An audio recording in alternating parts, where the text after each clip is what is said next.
So in your design, the entry point into your design is what's called your energy type.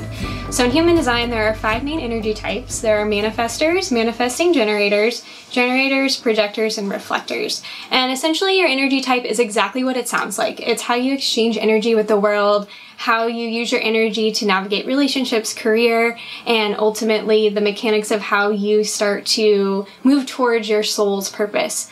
Energy type is less about personality, so it's important not to get hung up too much on different personality characteristics of each type, because within each type there are so many different aspects and rooms for uniqueness within the body graph. But this is a fantastic entry point into starting to understand how you operate in the world. So today we're going to talk about reflectors, and how you know somebody is a reflector is basically when you're looking at the body graph, there are 9 shapes or chakras or energy centers within the chart. And when you look at a chart and you see that all of those energy centers are white, that basically makes a reflector.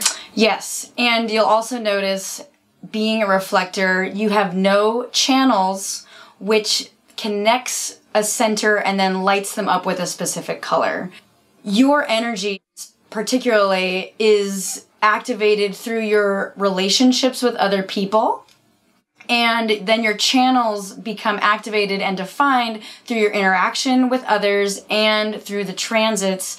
And because your energy is not nearly as consistent as the other types, because your lack of definition of consistent channels, you are very fluid in how you experience your energy. Yeah, you're the ultimate empath, essentially. So whatever environment you're in, you're always taking an energy from people around you.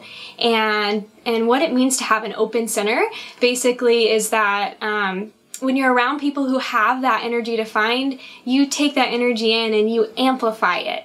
And you have the ability to become very wise about different types of energies that are around you.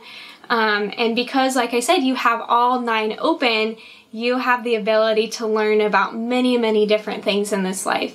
And that's also why reflectors are interesting, because no 2 reflectors are quite alike. No. They're the most unique. They have the most uniqueness within the reflector type. Mm-hmm. And you would think that maybe because you're only 1% of the population, that you might get to see some consistency. And yes, there are consistent characteristics that you will experience, such as being extremely sensitive to your environment and the energies of people in it.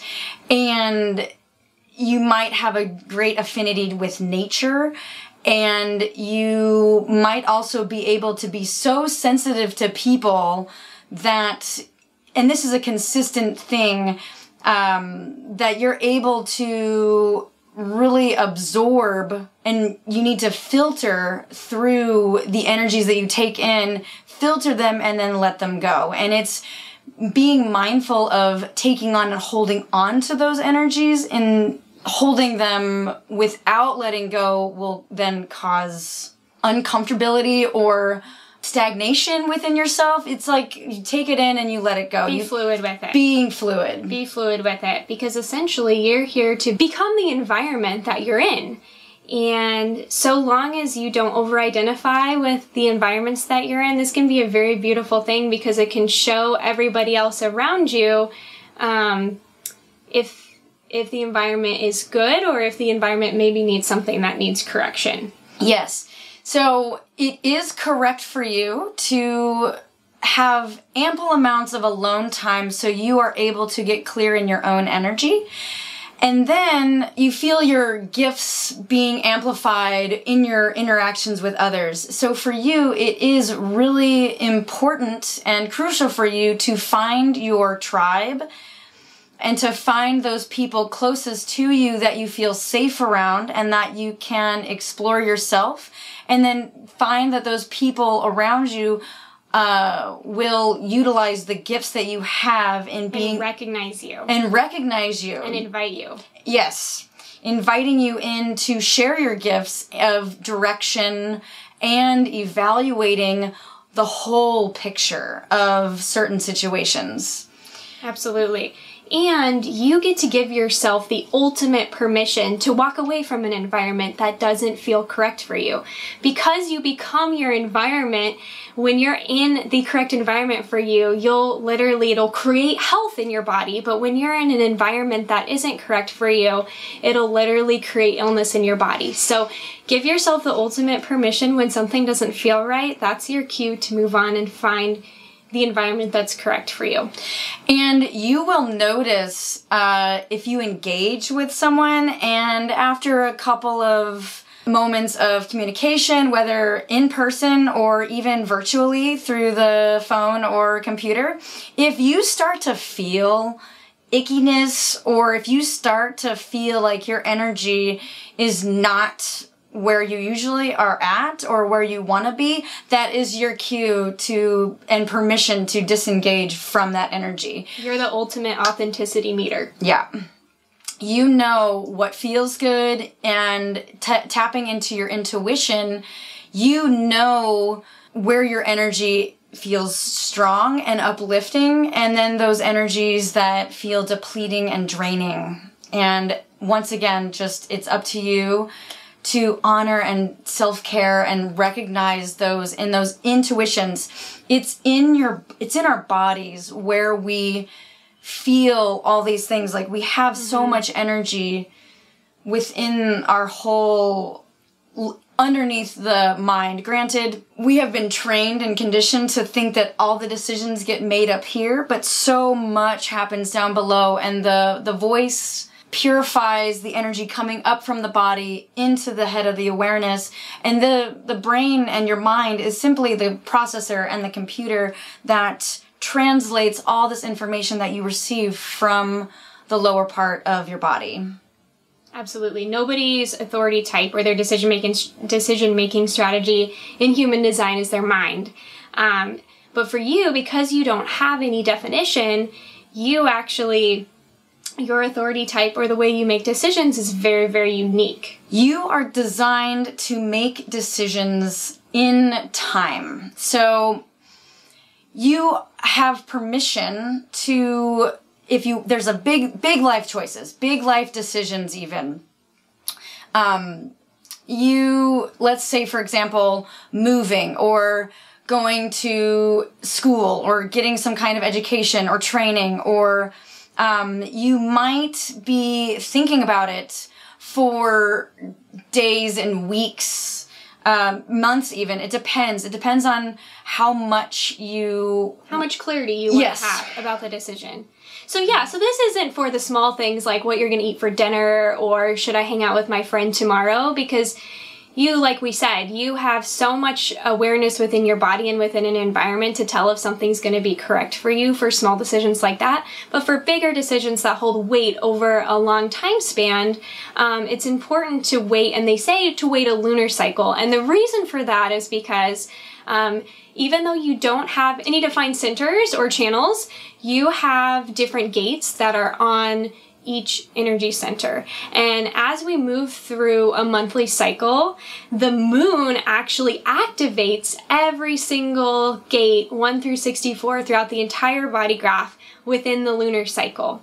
And for you, because you don't have defined, consistent awareness in your energy centers, you're what's called a lunar being. So you are extra in touch with the moon and its energies. The moon affects everybody, but it especially affects you. Because of your openness, you're really able to feel the moon. And because of that, other people, they might feel like their life has a mini episode within a year's time span, because the rest of the types are solar beings. But for you, because you're a lunar being, every month essentially is like a whole other episode of your life.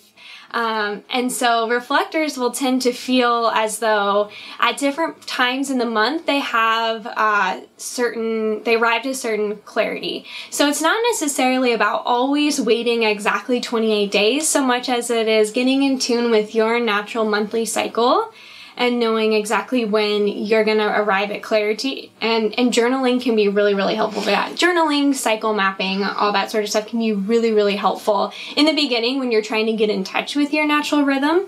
But just understand that for you, like your best friend sentences are like, you know, that sounds like an amazing offer, but I need time to think on it, or, you know, let me get back to you, and really owning that you need a lot more time than other people to make big decisions. Yes. And also paying attention to your intuition, because you might already have feelings or inklings beforehand, that will give you clues that these changes are imminent, and to be aware of your feelings, even journaling them out, paying attention to your dreams. Reflectors are actually the oldest type in human design. So yeah, like long time ago, everybody was a reflector. So think back to the days when we were very animalistic and in touch with our instincts. That's because we were open and we're really in tune with nature and what was going on with the seasons and with the moon.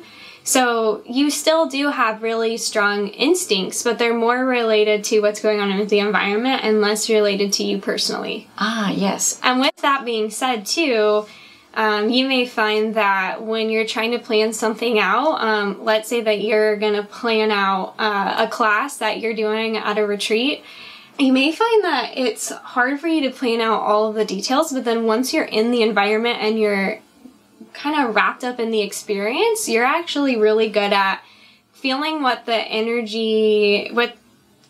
really good at feeling the energy of the group and knowing exactly what that group needs. So I would say just take the pressure off of yourself a little bit to feel like you need to over plan exactly how an interaction is going to go, and trust that your body's going to know what to do when you get there. Yes. You might be feeling if you feel anxious or nervous about, let's say you own a business or you have a meeting and you're not really planned and it's just not flowing, like you're not really a pre-gamer almost, but once you get into the now moment, you will know exactly what to do. And this is also part of the authority and the lunar authority. Like, you spend a lot of time feeling into these different choices, and then you will make decisions in the moment because then it feels right and it is the right time. It's all about being at the right place at the right time.